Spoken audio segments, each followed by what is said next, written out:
My name is Ali Fraser. I'm the director of the Scottish Centre for Crime and Justice Research. This is our seminar series. This is number 4 in our current academic year.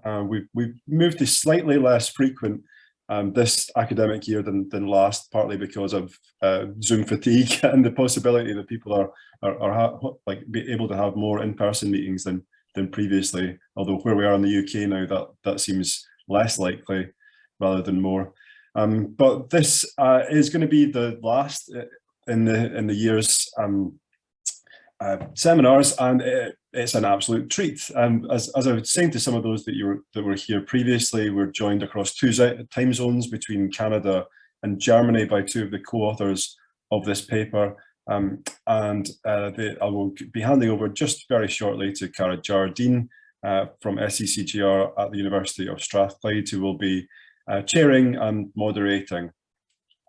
So we'll, I think maybe we can start that process now, given that people, we're starting to get a decent number of people in.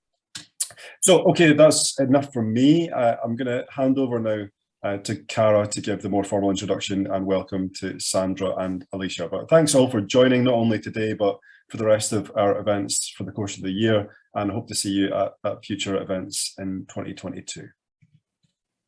Okay, thanks so much, Ali, and welcome to everyone who's joining us today from wherever you are. For anyone who doesn't know me, I'm Cara Jardine. I'm a senior lecturer at the University of Strathclyde. We're a very proud member of the SCCJR, and I'm really pleased to be here today to chair this session. I think the only little bit of housekeeping I've got to say is we are recording. So if you don't want to be recorded, feel free to turn your camera off, change your name. But I don't think, Ali, correct me if I'm wrong, I don't think we'll record the Q&A. So we're going to have Sandra and Alysha are going to present their paper, which is more of the same, only worse: COVID-19 and the administrative burdens facing loved ones of incarcerated men. So they'll present their paper, then we'll have some time for Q&A afterwards. So you're always welcome to put your questions in the chat, or you can ask them yourself afterwards. And before we get started, it's just my absolute pleasure to introduce our speakers today. So Alysha McDonald is a PhD student at McMaster's University in the Department of Sociology, and she's really interested in people's experiences of incarceration, and particularly how that relates to their identity and how that's going to shape their lives going forward, particularly for people with sexual offences. And we're also joined by Sandra, who is a Henry Marshall Torrey Chair at the University of Alberta. She's also the director of the Centre for Criminological Research and a full professor of sociology and criminology in the Department of Sociology. And it's a real treat to have this really international seminar. One of the themes that flows through Sandra's work, which will really connect to everybody here in the SCCJR, is this really kind of careful, extensive, in-depth, qualitative and ethnographic approach she takes to her work. So I'm really looking forward to this paper. I'm sure everybody else is as well. And I think all there is for me to do just now is to hand over to our speakers and we can get started. Okay, awesome. Thank you. So I'll go ahead and share this. Yeah.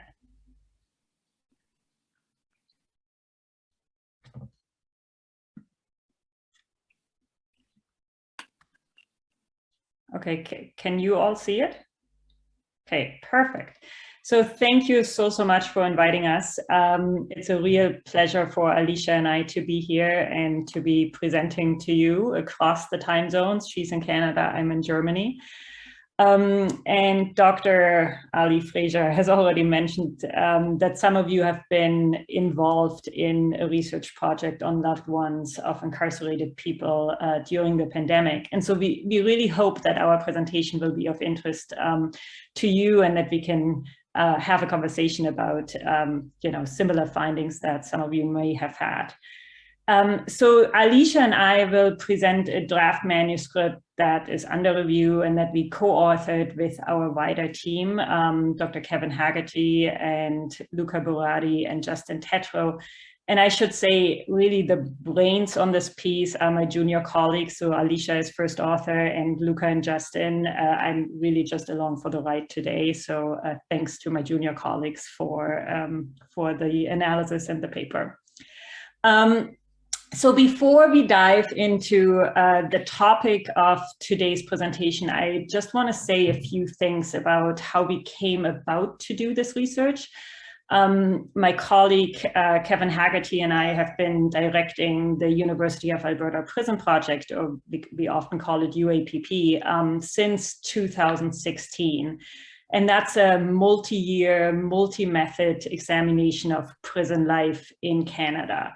And so with our team of researchers, which also include Luca Burati, who I think is in the audience, and then Justin Tetro, we've basically spent the last 4 years talking to close to 800 people who are housed in provincial and federal prisons, both those who are remanded and those who are already sentenced. And these prisons were all in Western Canada.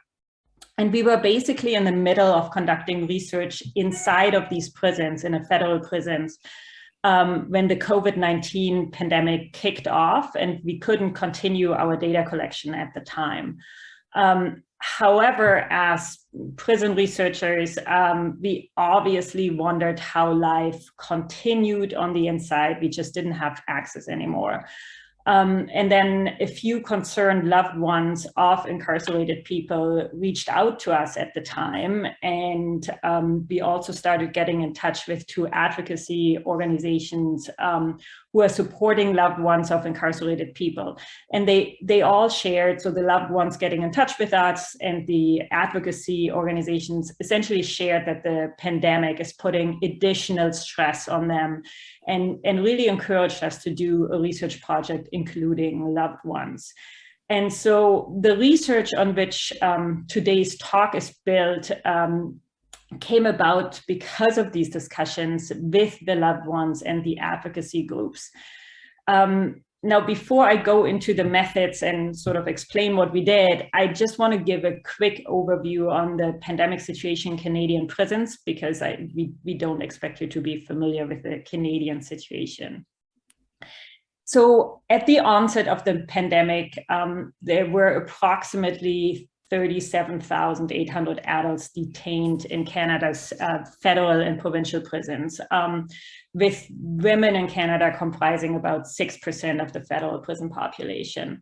And so these institutions had an occupancy rate of roughly 99.5%. So they were essentially at capacity, they were full. And during the first weeks of the pandemic, officials then took measures to reduce the risk of infections and disease outbreaks by releasing some of the individuals that were designated low risk. So it sparked this era of decarceration in Canada. So partly as a consequence of that, the average count of adults in federal custody declined by 5%, which is not much, but had never been seen before in Canada, between February and June 2020, and the average count of adults in the provincial and territorial custody fell 28% between February and May 2020. And the jurisdictions across the country differed in terms of the practices that they introduced to prison routines and how they were enforced. But the general trend involved suspending work releases and transfers between prisons, and also established social distancing protocols, which often entailed that people were spending more time locked up in their cells. Prisons also created quarantine units and established medical procedures for those with COVID symptoms, and staff and incarcerated individuals were given cleaning supplies, personal protective equipment, and they were also offered educational materials relating to hygiene, disinfecting, and social distancing. There have, however, been persistent reports that both correctional officers and also incarcerated individuals have not necessarily been following formal protocols related to masking and social distancing, sanitizing, and so on at all times. And starting in March 2020, so at the beginning, the Canadian federal and provincial prisons suspended all in-person visitations. Visits were then briefly reintroduced in the summer of 2020, so before the second wave, and then they halted again during the second wave of the pandemic in the fall of 2020. And the Correctional Service Canada, which is the federal institution in Canada, posted messages on its website, essentially informing loved ones about COVID-19 safety protocols and outbreaks and alternative modes of communication, and also policy changes. And to supplement the loss of in-person visitations, several prisons established and subsidized other means of communications. So increased access to virtual visits and phone calls and letter writing. Now, throughout the pandemic, 61.6% of prisons across the country reported cases of COVID. And as of November of this year, so 2021, there have been 9,715 cases of COVID and 10 COVID-related deaths linked to Canadian carceral institutions. And outbreaks have been reported in at least 7 prisons across Canada, mainly in Western Canada, and mainly during the second wave of the pandemic. Now, in terms of testing, prisons introduced rapid COVID testing during the second wave, so that wasn't available during the first one. And as of November 2nd, 2021, so just recently, Correctional Service Canada reported that they administered over 60,000 tests, producing 1,588 positive results. And as of November, almost 85% of individuals in the federal institutions have received at least 1 dose, and nearly 80% are fully vaccinated. But still, most prisons today continue to remain closed for visitations. So coming to our methods, we essentially used a process of snowball sampling, and we recruited, as it's a small study, but we recruited 29 individuals whose loved ones were currently incarcerated. And their loved ones are or were serving sentences in federal or provincial prisons across Canada. And these sentences of their loved ones ranged between 8 months to life imprisonment, with most of our participants having loved ones who were serving sentences in federal institutions. The federal institutions in Canada detain people that are sentenced between 2 years and an undetermined length. So all but one of our participants were women, and all of their incarcerated loved ones were men. And so these women included girlfriends, spouses, ex-spouses, and mothers. Drew, whose brother was incarcerated, was our only participant who identified as male. And of course, we changed all the names that we are using in this presentation. So we essentially divided up the participants among our larger team and interviewed each participant via phone or Zoom call on a bi-weekly basis over the following months. And so we initially did in sort of like an initial 1 to 2 hour orienting interview, and then shorter bi-weekly follow-up interviews between the months of April 2020 and January 2021. So it's a longitudinal study.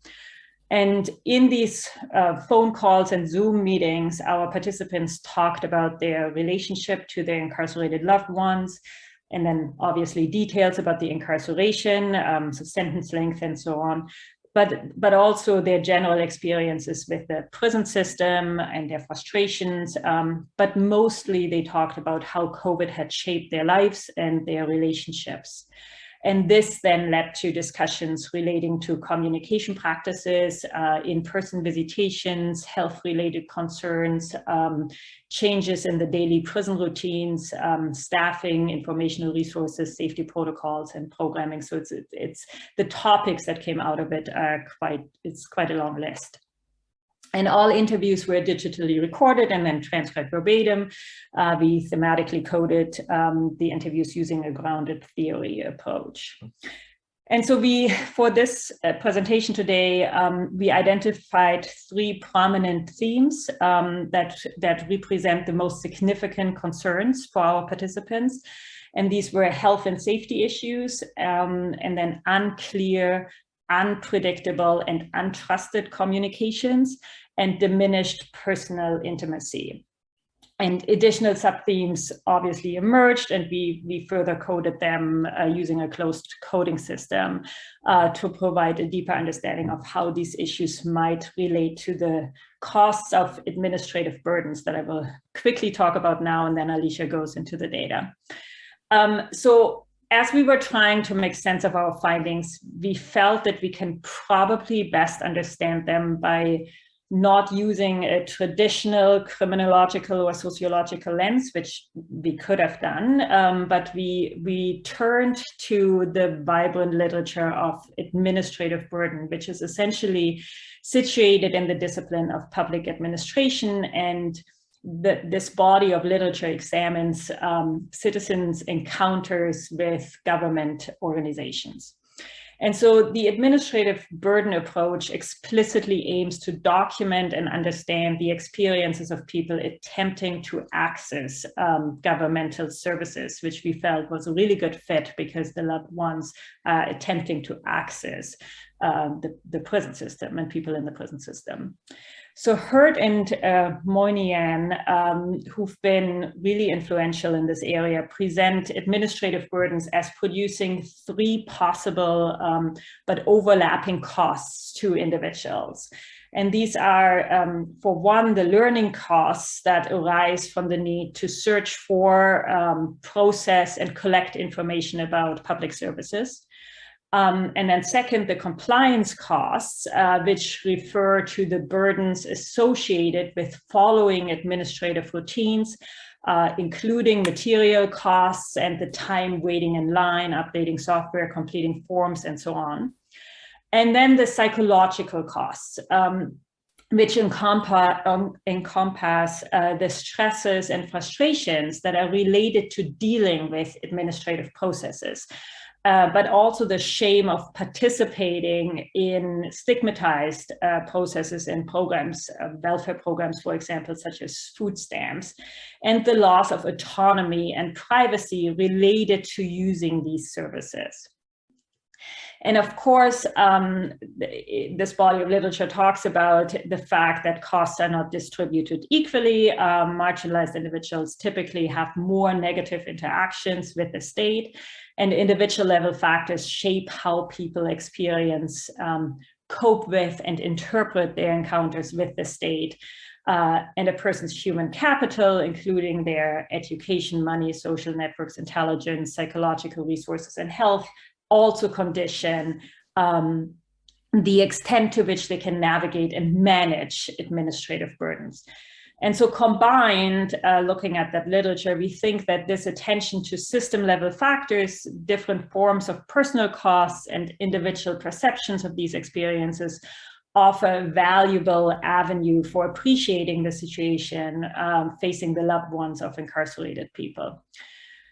Now, coming to the data, I just want to give the disclaimer that we always give when we present qualitative studies. We should say that while our participants often described situations or incidents that they heard were occurring in prison, we obviously cannot ascertain the accuracy of such secondhand accounts. So for this presentation, we basically bracket off the veracity of such characterizations, while also recognizing that the stories often informed our participants' attitudes and apprehensions. And now I will give it over to Alysha, who will comment on our findings. Awesome. Thanks so much, Sandra. So starting off with concerns about health and safety, at the outset of the pandemic, most loved ones in our study were already pretty reasonably informed about the contagion risks of COVID.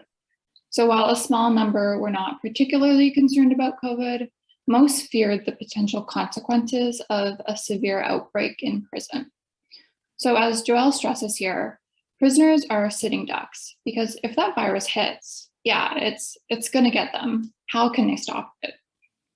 So while loved ones read official releases about how cleaning supplies, masks, and other PPE were available in prison, their incarcerated loved ones often told them pretty worrying stories that contradicted the official picture they were presented. This included accounts of lax health protocols and short supplies of cleaning products and PPE. Many of their concerns also centered on COs and staff, who our loved ones saw as particularly risky because they left and entered the prison sometimes up to multiple times per day. So in their eyes, COs and staff presented a higher likelihood of causing an outbreak within prison. Now, loved ones also heard stories from prisoners that COs weren't following proper protocol, such as wearing PPE, regularly washing their hands, changing gloves after body searches, or sanitizing surfaces. It was reported that they interpreted health and safety protocols more like discretionary guidelines. So as Natalie explains here, her loved one is always complaining about that. COs aren't even wearing gloves and masks. They're the ones that are going to bring COVID to us if it does come. So loved ones also discussed alarms surrounding locking people in their cells as a means of reducing the risk of spread. So depending on the institution, individuals had little or no opportunity to go into the wider unit to do things like shower, make phone calls, exercise, work, attend counseling or educational programs, watch TV, or socialize. Now, some participants had heard of units being locked down for weeks, with one person indicating that her loved one's unit had been locked down for more than 40 consecutive days. Now, our participants worried that such policies increased strain for their loved ones, who were already experiencing heightened interpersonal tensions and psychological trauma. So as Jessica explains here, it's to the point where these guys are remaining calm now, but they talk about rioting. They talk about suicide pacts. Now for them, lockdowns were both inhumane and directly oppositional to any form of rehabilitation that was going on in the prison setting. So several participants also suggested that lockdowns posed distinctive challenges for Indigenous individuals who couldn't rely on the spiritual or communal support of elders. So Lauren, whose Indigenous husband was serving a life sentence in federal prison, explains that they don't have counselors in there for them. He's First Nations, so he doesn't have an elder to speak to anymore. And while most discussed how health and safety focused on their loved ones, the loved ones in our study also occasionally mentioned how these worries were harming their own mental and physical health. They reported instances of exacerbated anxiety, high blood pressure from stress, and a lack of sleep. Now, participants partly attributed these issues to a lack of communication. Now, Emily exemplifies this position, noting that she wasn't sleeping because I'm constantly thinking about what's going on in there and what's going on with my husband, and is he okay, and is he safe, you know? And nobody can give you those answers. So the second concern that our participants identified was unclear, unpredictable, and untrusted communications. So early in 2020, during the beginning of the pandemic, loved ones had really pressing questions about how COVID might alter the prison situation. Participants could obtain some basic information on correctional websites, but the overall sentiment was that this information was often imprecise, confusing, out of date, or inconsistent. Our participants also couldn't rely on correctional institutions contacting them directly with updates about internal developments, new regulations, or specifics on their loved ones in particular. So Cara exemplifies this situation, saying, still no communication from the institutions at all. Mia also sums up her frustration, saying, the only time when the prison lets you know is if incarcerated individuals are dead. So disruptions in established communication routines were quite unsettling to our participants for several reasons. Now, most basically, regular contact kept their relationships alive. It was also the primary source for what those in the community saw as trustworthy information about their loved ones. In this sense, lockdowns hindered their ability to learn about developments in prison at a time when this information was really at a premium. So Lauren, who was trying to balance her job while caring for 5 young children at home, notes, if they're on lockdown, we have no clue, and that's scary. So we don't know what's happening. So in terms of mail services, it was possible for loved ones to write letters, but COVID caused pretty significant postal delays. Jessica and her husband, who was serving a life sentence, saw letters as a benefit to his mental health, but they were both worried about the unpredictability of postal services during COVID. So she explains, I've had mail that he had sent out before Easter and just got it, which was 3 weeks later. So it's taken weeks to come out. Now with these delays, phone calls pretty much became the primary means of communication between prisoners and their loved ones. Some developed pretty regular phone routines that really served as a lifeline, while others encountered numerous logistical or even financial challenges with the phone situation. So for example, while incarcerated individuals were given extra phone calls, lockdowns really limited the time that they had available to actually use these calls. So as Amelia emphasizes here, when you're locked up for 22 hours a day, you don't even get to use your 3 phone calls if you're lucky. It's like, do I go shower today or do I call home? The financial burden of phone calls had also piled up for participants over the course of the pandemic, especially for those who were already living in financially precarious situations. So although some correctional ministries maintained prisoners' wages and added funds to their calling cards, these measures were really seen as falling short of what was needed. So as Natalie observes here, the warden did give them an extra $5 for phone calls this month for inmates. Now, $5 doesn't do much, especially when your family is across Canada. Now, Mia further explains the financial hardship on loved ones, explaining, most people right now in this type of crisis are laid off.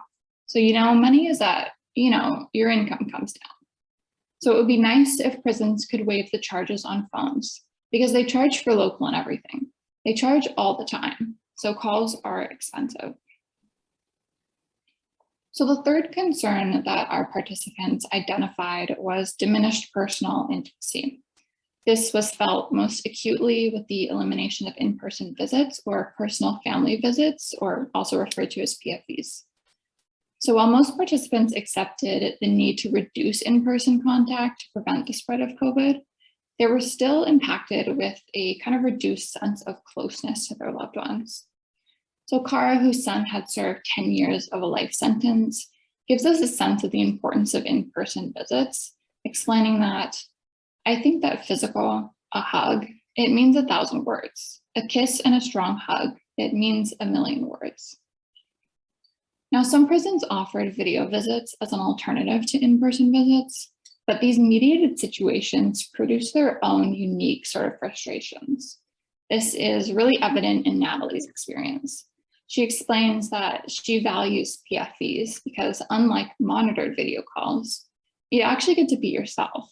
You get to have to express, to make memories, to act goofy and dance around, and you know what I mean? And be who you really are. And they get to see that. You get to actually hug and hold on to each other for more than 2 seconds. And you kiss. You get to just be normal.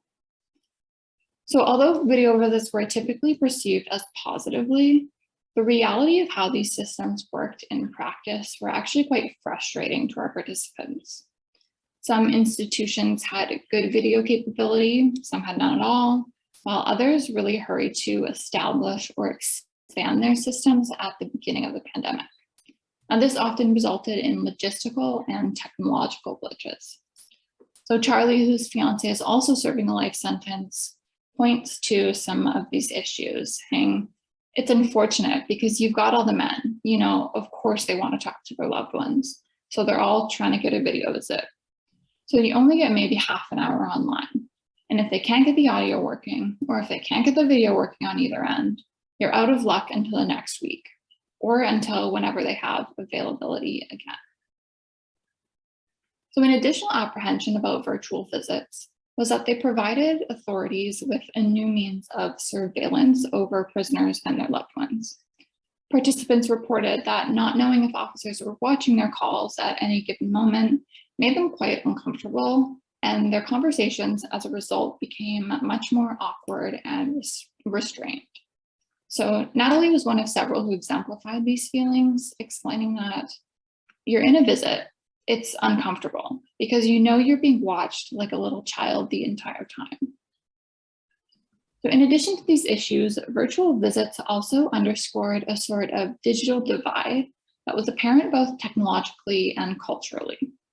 Caroline, for example, didn't know that she had to access video visits through Correctional Services Canada or CSC's website and download the necessary software in advance.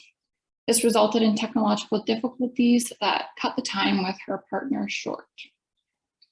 Well, older individuals also expressed that they lacked access to and familiarity with computers, also preventing them from seeing their incarcerated loved ones. People residing in rural or remote communities, which was often true of our Indigenous participants, lacked the technological infrastructure to take advantage of these virtual alternatives that were offered to them. So this compounded issues really in accessing appropriate social support networks as well.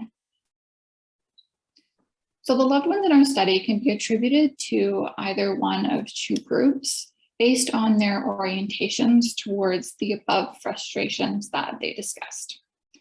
The first group attributes their frustrations to unavoidable bureaucratic or system difficulties that have been exacerbated by COVID. So for them, burdens were annoying, but they were understandable. The second group was much more critical of the prison's COVID-related policies. These individuals tended to have more prolonged exposure to correctional institutions and really voiced extremely cynical or even conspiratorial views about almost all aspects of the prison system. They attributed program deficiencies to correctional officials being indifferent or hostile to incarcerated individuals. And this set of participants was extremely distrustful or dismissive of any initiatives undertaken by correctional officials, including those related to health and safety. So Emily exemplifies this latter orientation, saying, I know we're all learning, but I mean, there's procedures put in place for a reason, and they don't care. Like I've told you before, prisoners are just numbers. That's all they are to them. When you look at a person as not a human being, not deserving of rights, you treat them the way you treat them, and it doesn't matter. It doesn't matter, oh, if they get sick, oh, who cares, you know? They're inmates, they're numbers. We don't care about them. Now, Christine also furthers that a lot of people who work at CSC get very jaded, and they think that, you know, prisoners aren't people. COs think that prisoners are not only dangerous, but worse than that, scum of the earth. You know, like, hey, if we lose them to COVID-19, it would make the world better. So several individuals also characterize COVID as providing correctional officials with convenient excuses to avoid tasks that they didn't want to undertake. This included locking prisoners in their cells for prolonged periods of time. So as Emily stresses here, if the guards don't want to work, they don't want to do their jobs, they lock prisoners down. It's bullcrap. So more skeptical participants had even more conspiratorial views, for example, suggesting that the similarities between solitary confinement and COVID lockdowns were a devious way for correctional officials to undermine the prohibition of solitary confinement in Canada. So with that being said, I will pass it back to Sandra to discuss administrative burden a little more in depth. Thank you. So of course, long before COVID and long before the pandemic started, individuals with incarcerated friends and family members faced administrative burdens associated with concerns about health and limited communication options and restricted personal intimacy. So our findings suggest that while the pandemic significantly shaped our participants' relationship with their incarcerated loved ones, this was merely an intensification or exacerbation of familiar struggles rather than a radical transformation. And their struggles manifest as learning, compliance, and psychological costs. So for one, the learning costs arise essentially from the need to search for information about public services at all times. Our participants described long and frustrating histories of trying to contact prison officials directly for information about their loved ones. And during COVID, they turned to the prison websites as the vital source for updates about the situation inside prisons and the new regulations and ever-changing regulations that they had to follow. However, most of our participants characterized the information on these websites as superficial and often out of date or inaccurate, or they contradicted what they were told by through anecdotes provided by trusted personal contacts. And so they had to absorb all these learning costs trying to keep on top of this ever-changing situation. And they also faced compliance costs, obviously, which Hurd and Moynier define as the material burdens of following administrative rules and requirements. So the pandemic reduced compliance costs for some, as they didn't have to cover for travel, for example, or accommodation expenses related to in-person visits. However, there were compliance costs associated with the increased reliance on phone calls, which they might pay for directly or subsidize by depositing funds into their loved one's institutional account. And some participants also indicated that it was hard to meet these extra costs, particularly during a pandemic that placed many people in financially precarious situations. So the financial costs could also be associated with the time allocated to absorbing the learning costs. Now, the most significant affliction that our participants faced were psychological costs. Hurd and Moynier described these as including a sense of loss of personal power or autonomy in interactions with the state, or the stresses and frustrations of dealing with administrative processes. And for our participants, there were constant aggravations associated with trying to stay updated on the COVID situation in prison and the new regulations during an ever-changing situation. Aggravations also arose from difficulties accessing and using virtual visitation programs and a loss of autonomy derived from dealings with a prison bureaucracy they perceived to be indifferent or hostile to their needs and concerns, which were both significantly elevated due to COVID. Participants recurrently suggested that these bureaucratic nuisances were also the result of indifference or intentional harm on behalf of authorities who they believed saw incarcerated individuals and their loved ones as undeserving. And I'm going to give it over to Alysha, who's going to talk a little bit about directions for future research and also policy implications that we see arising from the research. Awesome. So we believe that the administrative burden approach really offers valuable opportunities, not only for understanding the experiences of the individuals in our study, but also for developing insights into a fuller range of relationships that people have with the criminal justice system. For example, the administrative burdens associated with making a victim impact statement, applying for a prison visit, providing a surety, and applying for institutional transfers, just to name a few. There are a vast variety of possible inquiries that we believe should be explored further and possibly using this framework as well. So to end, we want to present several policy suggestions based on our findings.